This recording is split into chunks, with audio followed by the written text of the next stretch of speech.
Welcome back. In the last video, we explored 4321 freedom for simple way to manage your income. 40% for essentials, 30% for growth and investments, 20% for sustainable funding saving, and 10% for lifestyle. And also cover a bit of investment strategies, which is 30% of your income. That should work for your quick tip before we proceed. As I mentioned earlier, don't invest in something that you can't explain in one sentence. If you can't do that, you don't fully understand it. Now let me walk you through some of the popular investment options. We'll try and keep it as simple as possible so that it is easy to understand. Also, try to provide with some real life examples. After using the full limit of tax saving investment, the next smart investment is index fund. As the name suggests, an index refers to as a content page in the book. It gives you a snapshot of what's inside. Similarly, in the financial market, index funds gives you a snapshot of how the overall financial market is performing, including a list of top companies across the various industries. Instead of trying and guess which stock do well, an index fund invests in a mix of reliable established companies chosen based on the things like history, size, and importance for the economy. This broad mix reduces the risk because if one company in the fund doesn't do or perform well, the other companies may, so the impact is balanced. In short, an index fund is a low cost way to invest in a group of top companies that represent the overall economy, like the ASX 200 in Australia or the S&P 500 in the US. In simple example, imagine you want to buy a fruit but don't know which one tastes good. Instead of buying only apple or banana, you buy a fruit basket contains 5 to 10 different fruits. Choose by the nutrition. If one fruit goes bad, the rest will make the basket worth it. That's how the index fund works. A basket of top companies put together by the market experts. How you can tell this in one sentence is, I am investing in the ready-made mix of best companies, so I don't want to guess which one will do well. So for investing in index fund, some of the things you should keep it in mind. First one is low cost. This will be one of the cheapest way to invest, and it is for the long-term growth. Best for 5+ year of horizon. Diversification. Your money will spread across many top companies. No quick profit. It is steady, not flat. Set and forget.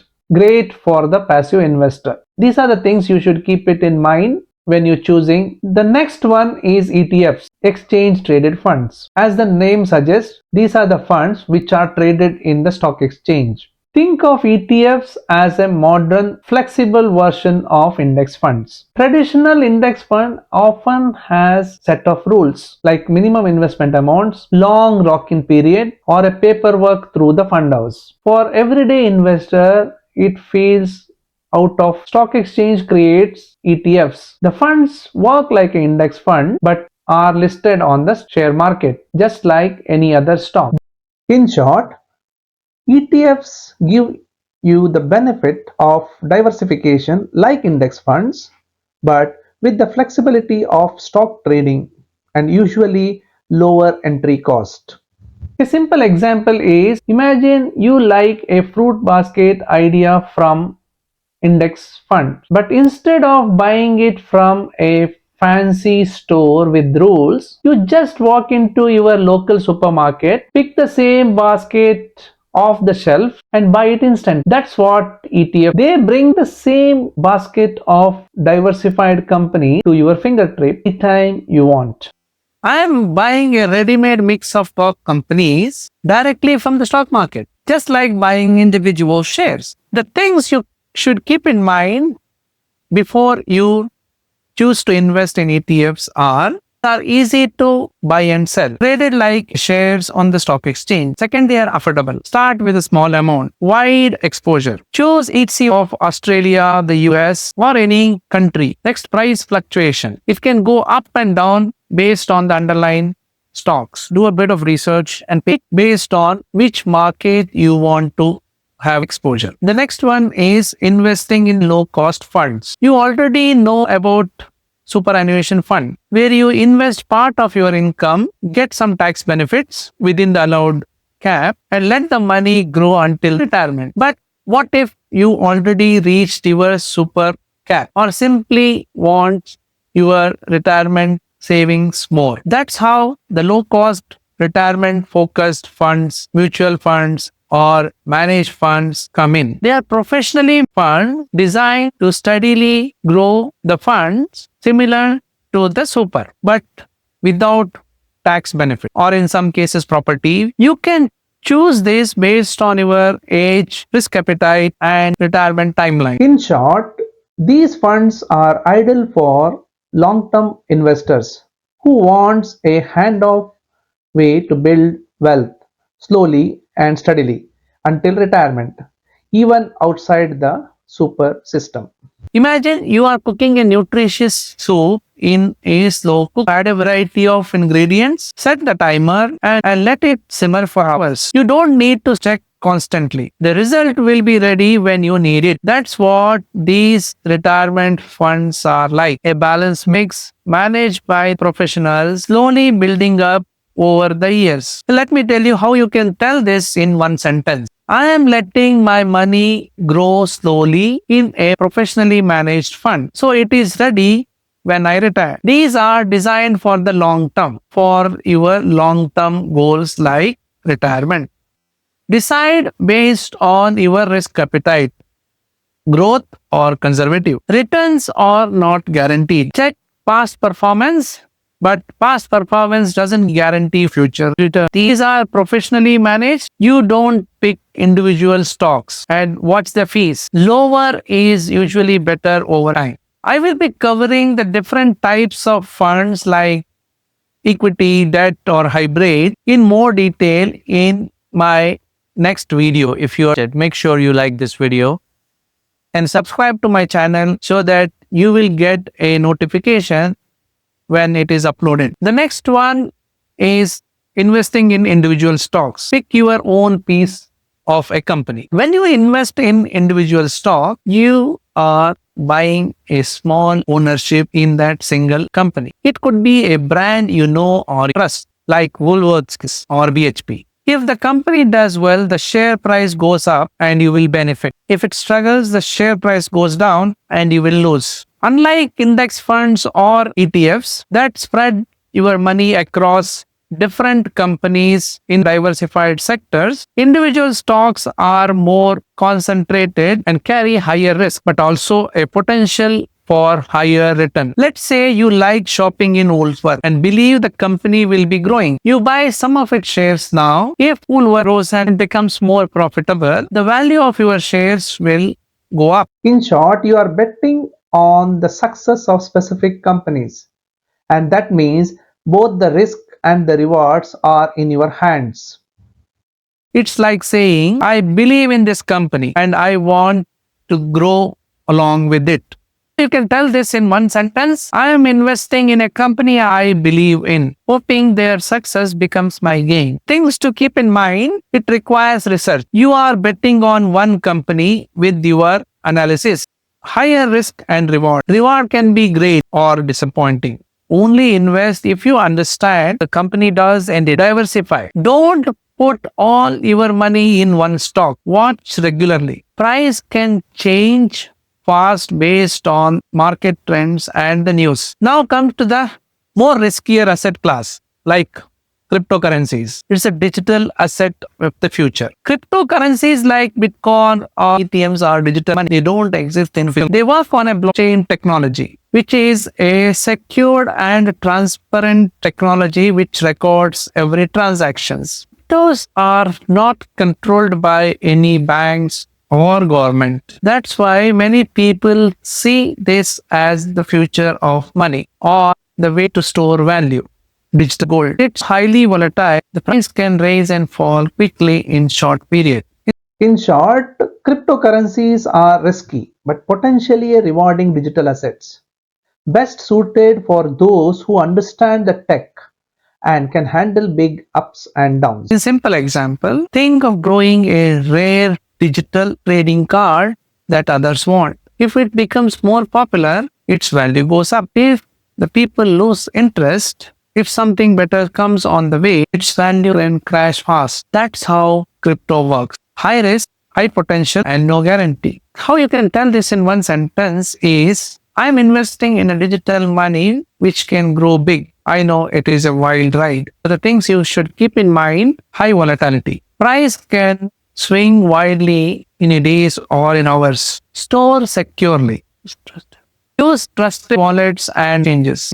Not backed by government or regulated banks. Understand the technology. Don't invest just because it is trendy. Last thing is, only invest what you are afford to lose. The next one is investing in startup native technology. Betting on the next big things. Startups and emerging tech companies are new, innovative businesses that aim to disrupt the market. The next Uber, Canva, or Tesla. These companies are in their early stages, not yet profitable, have a big ideas and fast growth potential. In short, these are bold, early stage investments where you are backing an idea before the rest of the world sees its value. Investing in them is planting a seed. It could grow into something huge or not at all. Because these businesses are still finding their feet, they carry high risk, but the reward, if they succeed, can be massive. The things you should keep in mind are very high risk. Many startups fail, but some succeed big. Do your homework. Look into the ideas, team, and growth plans. Invest in what you believe in, but with caution. Don't invest your emergency saving into this. It may take years to see the returns. Think long term. It might take many years to see the returns, if any. Imagine your friend is starting a business, which is one of the food delivery app. You believe in the idea, them some money to help them develop app and get started. If the business takes off, your early investment could turn into a huge gain. But if it lose, you could lose it. That is what investing in startup. High risk, high potential, and lots of unknowns. Next one is investing in passion. It is about what matters to you personally. This could be green energy, space tech, biotech, supporting a local sustainable business. These ideas may be new, unproven, or ahead of their time, but you believe in their future and the purpose. That kind of investment is visionary and emotional. It might not always give the best align with your value and passion. Let's say you strongly believe in clean energy. You invest in small solar tech company because you want to support a greener future, not just to support the change, to be part of the change. That's investing in passion. Backing what you believe in, even if the road is uncertain. Investing in the idea I truly believe in, even if it is risky, they reflect my vision and value. The things you should keep in mind are, this is value-driven investment. Follow your belief, not just money. Know the industry or the trend you are supporting. Accept uncertainty. These ideas take time to prove themselves. Be realistic. Not every passion turns into profit. Start small. Test the water before you commit the large amount. An interesting investment option for Australians is investing in property. Property is one of the most important investments option available for Australian for the good reason. When you buy home, apartment, or commercial space, you are investing in a physical asset that can generate rent or increase in value or both. People often buy properties for stability or long-term growth and ability to leverage through loans, borrow money to invest more than what you currently have. It all comes with upfront costs,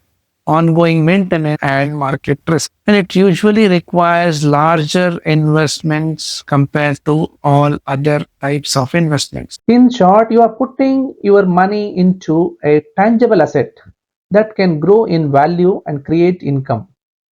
But it needs careful planning and patience.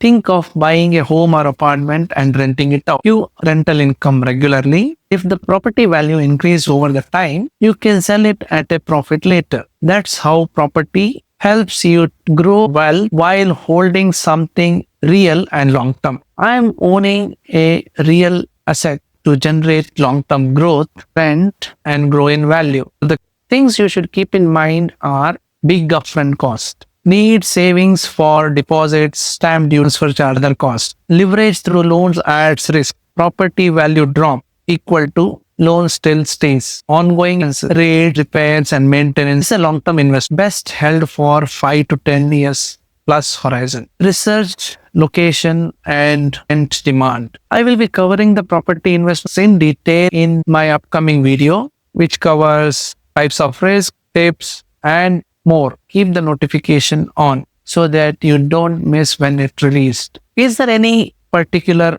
investment you would like me to cover in detail? Comments. I will make sure to cover most requested topics in my upcoming videos. Don't forget, if you can't explain something in one sentence, pause, learn more, and then decide. See you in the next video.